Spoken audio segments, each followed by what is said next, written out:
هلبجارتنا 24 حزیران باندورا خواه لپیروزباهیا یکی گلانه آمده جی خست. روژا سیشمه لمیدان استاسیونه یکی گلانه هات پیروز کرن. لحزاران کارکر و کارمند لمیدان استاسیونه هاتن باهو.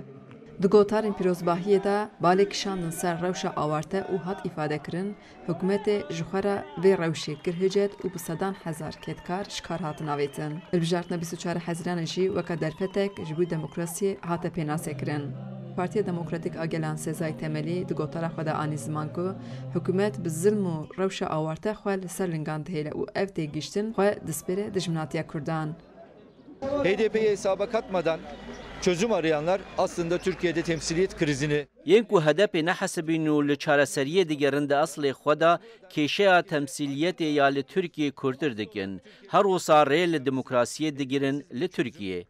Em bangi li her kesi dikin. Ya esas eva diveku li Türkiye temsiliyet wara qaim kirin. Be hedepi çareseriyek çenabe. Ya ku li ser hesabı xwa dizanin hedepi li derve bihêlin dinav xeletiya pirmezin dane.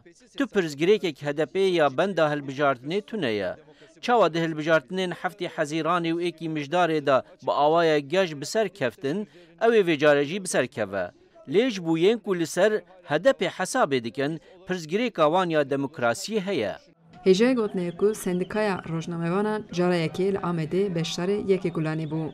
Wekî ku tê zanin ji 107 zêdetir rojnamevan li Tirkiyeyê girtîne. Hûn jî zanin demekî dirêjê nêzî saleke li Tirkiyeyê karê rojnamevantî bi rastî naykirin.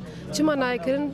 Wekî ku hemû kes zanin piştî pazeyê tirmeyê rewşa Tirkiyeyê pir bi aloz bû. Tirkiye berê xwe da wek behrekî reş û tarî ji vê reş û tariyê rojnamevan jî para xwe girtin. Niha gelek kes di girtîgehê dane li ser 107 kesê hevalê me îro di girtîgehê dane.